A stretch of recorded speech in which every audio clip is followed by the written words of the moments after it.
guys, welcome back to the channel. Welcome if you're new. For those of you that are new, my name is Anna and this is At Home with Anna.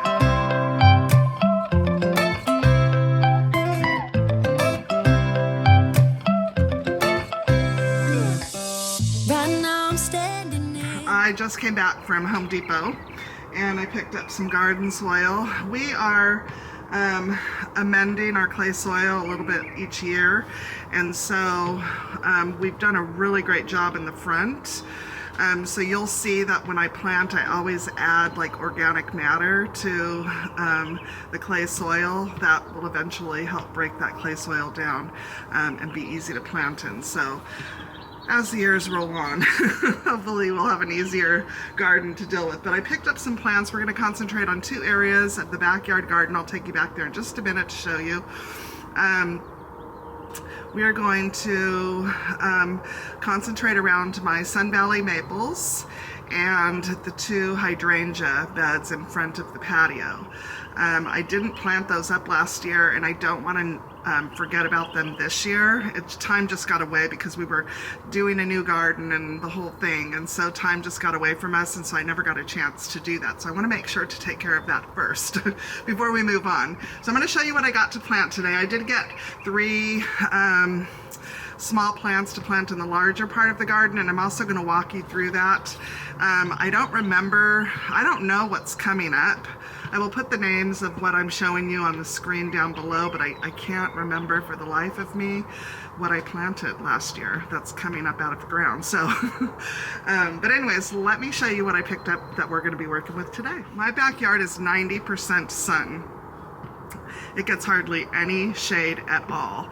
The only part of the garden that gets shade are where the Sun Valley maples are, and that's the fence, the shadow of the fence that shades that area in the afternoons, the late afternoons. So that I have to be very careful what I plant back there. That is going to be tolerant of the sun, especially the August sun. So something that they plant in the common areas around here that just give off a beautiful show are sun patience. And last year I didn't plant any, and I wanted to so bad, and I said this year I'm planting sun patience in the backyard. So I picked up two flats of these beautiful pink sun patience. This is a sister to the impatiens. Impatiens are only tolerable in shade, very, very little filtered sun from my experience, and they did so well in the front of my house last year, and they were getting, because I wasn't really sure, we were new, so I wasn't really sure how much sun, because as the sun moves, my front garden, the back of it is shaded, the front of it is sunny, so I wasn't really sure, so I planted them, and they did fabulous last year. So good morning. So I may be planting those again this year in the front. We'll see. I do have two pots that are vacant. Actually, I have 4 pots that are vacant, so we'll see. I don't know. But anyways, these are meant for the sun, and they give a beautiful show. And I'm not sure if I'm going to do these in the patio, like the hydrangea gardens, or around the Sun Valley maples. We'll see. The next thing I picked up were 4 of these flats. There are 12 per flat of these violas, and I am hoping that they do really good in the garden. Last year I didn't have much color back there. It was more perennial with a little bit of flowering, so there just wasn't a whole lot of vibrancy back there. So I'm really hoping to add a lot of punch and vibrancy to my backyard garden this year, because we do spend a lot of time back there. So I got 4 of these flats. Again, not sure where we're going to place them together and kind of take a look and see, but I'm not really sure. Something that garden is lacking that you guys will see when we go back there is some grounding plants, so like evergreens and some things that will look good in winter and this time of year that just really ground the garden. So not just a lot of annuals, but some structure in the garden structure. That's the word I was looking for. So I found these are the dwarf arborvitae little giants. They are low maintenance, evergreen, full sun, and The hardiness is -40, maintain moderately moist soil, and spaced 36 inches apart. Finish with 3 layers of mulch. So I have 3 of these. I'm not exactly sure where I want to put them, but I do know that I want to put more of this type of plant in my garden so that I can fill it up and have it look beautiful. I am still on the hunt for some grasses. Those have not made it to the garden centers yet, at least not the ones I've been to. But yeah, we've got lots of gardening to do, let me tell you. But anyways, let's get these placed in the garden and see exactly where we're going to, you know, put them, and then we got to get to work to plant. Okay, I've brought everything out here. Excuse Peanut over there. He's too funny. But here are my Sun Valley maple gardens. We're going to have to weed them and pull out the bark that's in there before we start planting. And then here's my hydrangea gardens. Here's this one and this one. Ernie's already removed the bark from this one and like pretty much all of it from here. There's some little remnants of it I can get rid of before we start moving over into this side. So you can see I've got all kinds of stuff coming up and I don't remember what they are. So this one was actually doing really good, and then we had that 26-degree temperature night and it kind of died back a little bit, but still doing okay. There's a lot of weeds in here that we got to take care of. These are hydrangeas that are doing beautifully. And then again, I have some things in here that are coming back and I have no idea what they are. So that'll be fun to see. Again, lots of weeds here. I have, God, I forgot what these are called, but they are coming back beautifully. So we will see how big these get. There's landscape fabric in here we're going to be pulling up. We never put landscape fabric over here, so that's good. I think there might be some back there, or Ernie may have already pulled that up. I'm not sure, but we just got to get rid of the bark, but we're not doing that today. We're going to concentrate on this little area here, this one here, and these 2 here. So we're going to go ahead and place these. Well, first I'm going to clean these garden beds up, and then we'll get to placing these and see where we want them.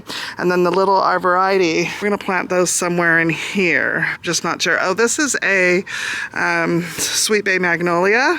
The frost kind of did a number on that leaf. These guys had spider mites and we had them sprayed. We didn't know. Actually, our neighbor back there, he also has a row of the arborvitaes. You can see them back there. His gardener told him that his had spider mites, and I said, well, if yours do, mine may. So when he sprayed his, he came over and sprayed mine as well. But they're doing really good. But anyways, let's take care of these areas and see what we come up with.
Okay, so as you can see, I decided to put the violas on the trees.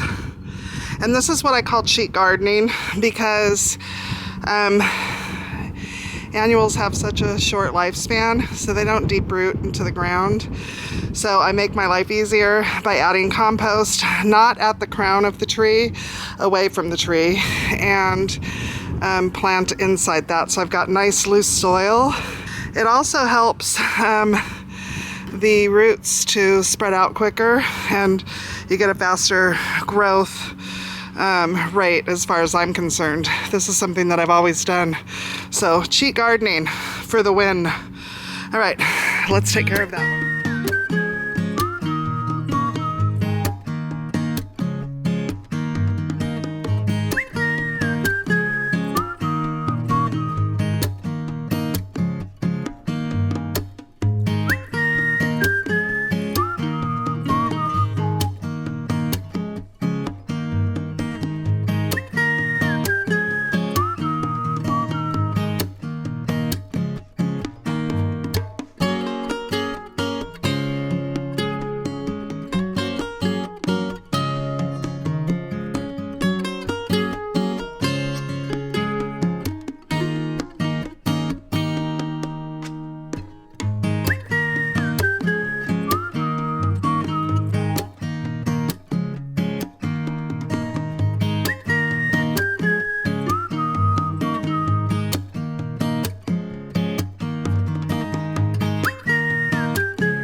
I got these done. So let's talk a little bit about violas. There are over 680 species of this flower. So before you come at me for planting them in full sun, I am fully aware that there are violas that require partial shade, which these will actually get in the afternoon. But these are full sun violas, and I just love the color on all of these. I just think they're going to make a beautiful show.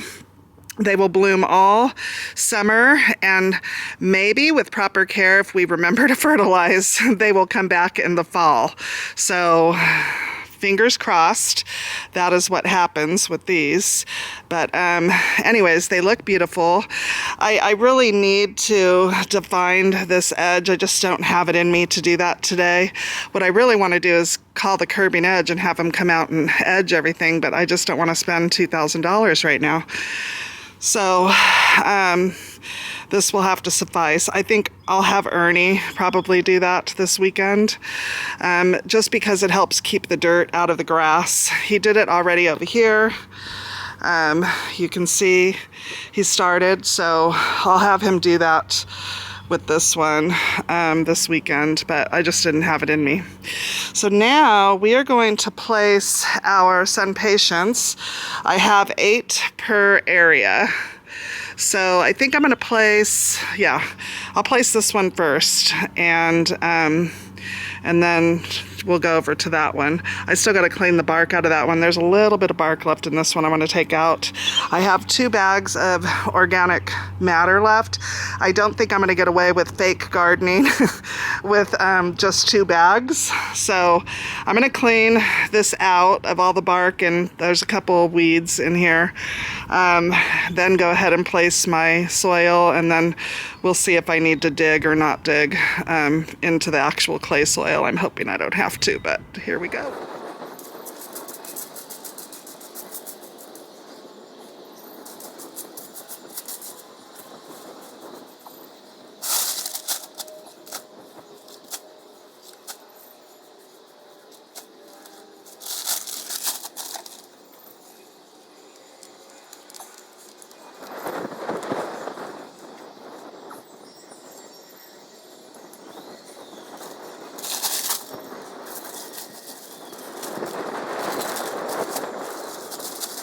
camera cut off, but the battery died. So anyways, we got them all planted. They look really good. Look at that pretty little butterfly. It's purple. Do you see it? It looks like one of my violas. See if we can zoom in on him. Oh, where are you? Oh, so pretty. I'm already attracting butterflies. Okay, so some patience. They are an amazing flowering plant. They're an annual. Depending on your area, for me, they're an annual. And they will go all the way through fall until like this, I mean, they're amazing. So they will tolerate super high temperatures in the hot sun, and you will continue to get beautiful beams. Actually, they thrive in the heat. So, but they do well in shade too. So don't, omit them because of that, which is why I chose to plant them, because I want some color interest back here, and I want low maintenance. These are low maintenance, lots of blooms. They can tolerate the summer sun that we get here. So I'm going to be planting a lot of this, and I actually, in the front garden, I think I'm going to do these, and in the new gardens that we're going to be doing in the next video, I think I'm going to be doing these and probably daylilies, I'm assuming this year anyways. But here we go. There's that butterfly again. It looks like, seriously, like one of the violas. Let's see if it lets me, oh no. So pretty, oh my gosh. Okay, so now we have this garden to do. I just got to rake up a little bit. And I'm going to try and do the same thing. I want the same kind of little swoop around here. So I'm going to, this one I think is a little bit more clay-y. So it's going to be a little bit more work, but that is all we have left to do. And then I'm going to try and find a place to put those little dwarf varieties in here. We'll see. I'm thinking maybe in the front there somewhere. We'll see.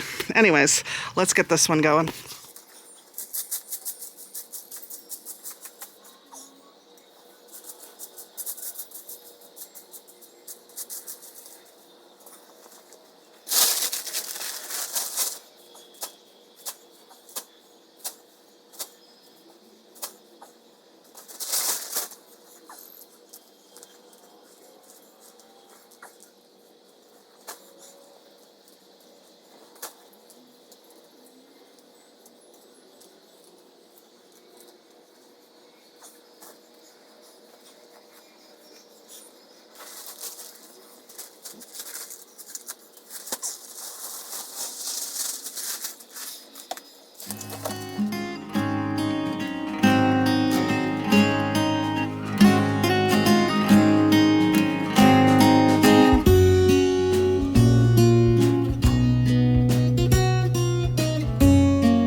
Guys, that's going to do it for today's video. I hope you guys enjoyed. I'm loving it. I can't wait to see everything mature and give a good show for me this summer and into fall. I think it's going to be good, but it's only the beginning. We've got lots of work to do back here. Thanks for staying till the end, guys. I hope you enjoyed, and we'll see you in the next video. Bye-bye.